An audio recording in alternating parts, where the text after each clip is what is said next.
Keju merupakan makanan fermentasi yang berasal dari susu berbagai mamalia. Sejak manusia mulai memelihara hewan penghasil susu, sekitar tahun 10.000 sebelum Masehi, mereka telah mengetahui tentang kecenderungan susu untuk memisahkan diri menjadi dadi dan air dadi.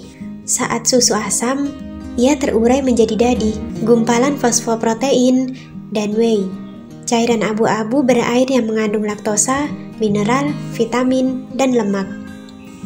Dadi yang digunakan untuk membuat keju, dan hampir setiap budaya di bumi telah mengembangkan metodenya sendiri.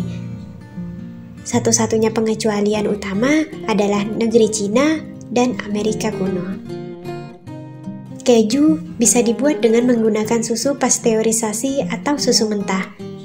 Keju yang terbuat dari susu mentah memberikan rasa dan karakteristik tekstur yang berbeda pada keju jadi.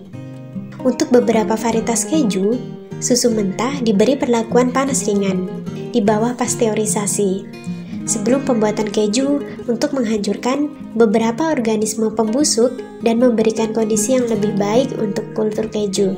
Keju yang dibuat dari susu mentah harus berumur minimal 60 hari untuk mengurangi kemungkinan terkena penyakit mikroorganisme yang mungkin ada di dalam susu. Untuk beberapa varietas keju harus berumur lebih dari 60 hari. Keju dapat dikategorikan secara luas sebagai keju asam atau rennet, dan keju alami atau keju proses. Keju asam dibuat dengan menambahkan asam ke susu untuk menyebabkan protein membeku. Keju segar seperti krim keju dibuat dengan pengasaman langsung.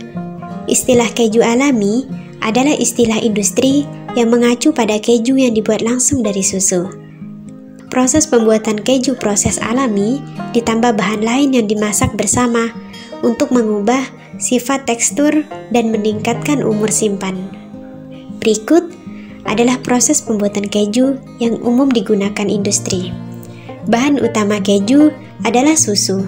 Keju dibuat dari susu sapi, kambing, domba, kerbau, atau campuran susu ini.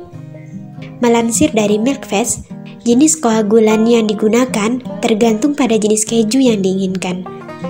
Untuk keju asam, sumber asam seperti asam asetat atau asam makanan ringan digunakan. Untuk keju rennet, anak sapi atau lebih umum lagi, rennet yang diproduksi melalui proses bioproses mikroba digunakan. Kalsium klorida terkadang ditambahkan ke keju untuk meningkatkan sifat koagulasi keju. Perasa dapat ditambahkan, tergantung pada keju. Beberapa bahan yang umum termasuk jamu, rempah-rempah, paprika panas dan manis, lobak pedas, dan anggur port. Keju juga dapat diasinkan atau diwarnai, biasanya dengan annatto, pewarna oranye yang terbuat dari daging buah pohon tropis, atau jus wortel. Kultur pembuatan keju disebut bakteri asam laktat, karena sumber energi utamanya adalah laktosa dalam susu, dan produk metabolisme utamanya adalah asam laktat. Ada berbagai macam kultur bakteri yang tersedia yang memberikan rasa dan karakteristik tekstur yang berbeda pada keju. Kultur starter digunakan pada awal proses pembuatan keju untuk membantu koagulasi dengan menurunkan pH sebelum penambahan rennet.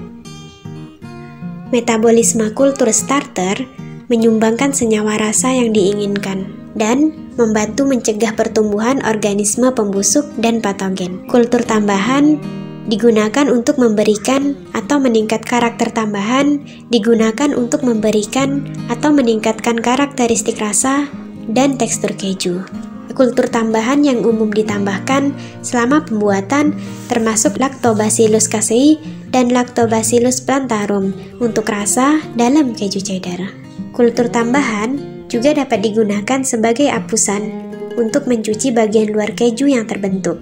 Ragi dan jamur digunakan dalam beberapa keju untuk memberikan warna dan rasa khas dari beberapa varietas keju.